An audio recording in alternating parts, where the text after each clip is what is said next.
Hello students, myself Bhupendra Kumar Verma, Assistant Professor Physics, Government Dr. Indrajit Singh College, Akaltara.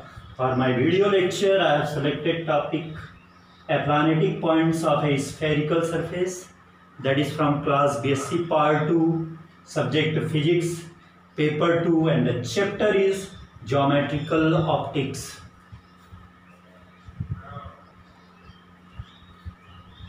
तो सबसे पहले हम देखते हैं कि एप्लानेटिक पॉइंट्स क्या होता है।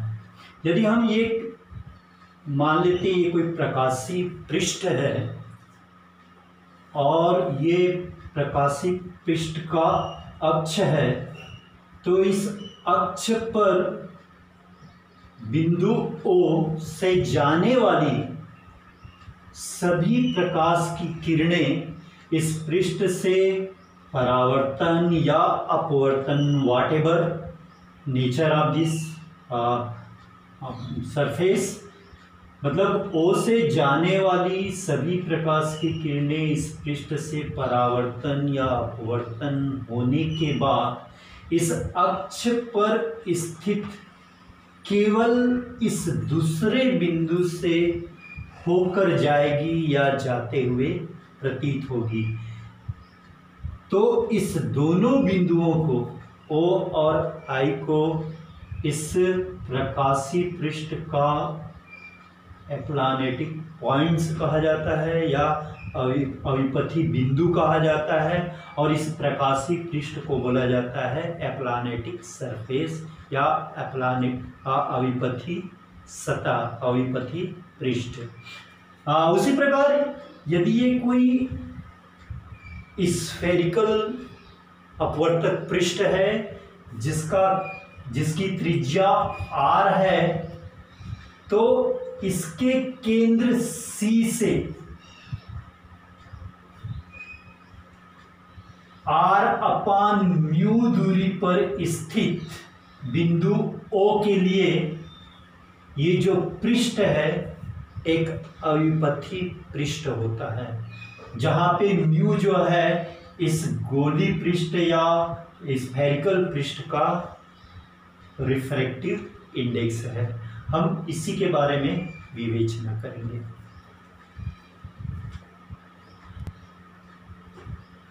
जैसे कि डायग्राम में दिया गया है, ये हमने एक गोली पृष्ठ लिया है जिसकी त्रिज्या r है, जिसका रिफ्रैक्टिव इंडेक्स म्यू है। इस गोली C जो है इस गोली पृष्ठ का केंद्र है, तो इसके केंद्र से r/μ दूरी पर बिंदु O के सापेक्ष ये गोली पृष्ठ एप्लानेटिक पृष्ठ कहलाता है। हम रे डायग्राम में देखते हैं बिंदु O से जाने वाली किरण गोली पृष्ठ से अपवर्तन के पश्चात AC दिशा में, मतलब नॉर्मल से दूर हट जाती है, क्योंकि ये डेंसर से रेयरर मीडियम में जा रही है।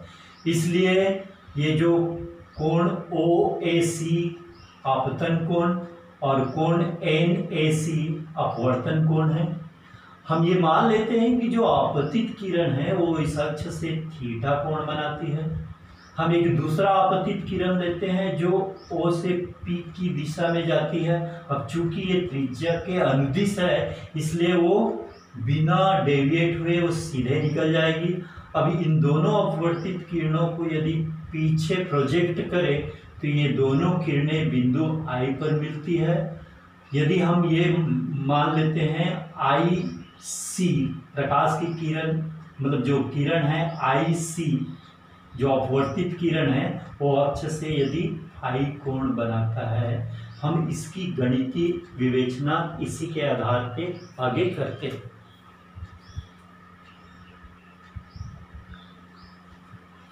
पुनः हम इस डायग्राम में देखते हैं, यहाँ पे त्रिभुज OCA में जो AC है, जो त्रिज्या है, उसके सामने वाला कोण थीटा है, तथा OC जिसका लेंथ r/μ है उसके सामने वाला कोण I है। तो यहाँ पे जब ज्या नियम लगाते हैं तो AC/sin theta is equal to OC/sin I, और AC का मान और OC का मान रख दे तो हमको ये कंडीशन मिलता है mu sine I is equal to sine theta, that is one condition we have got.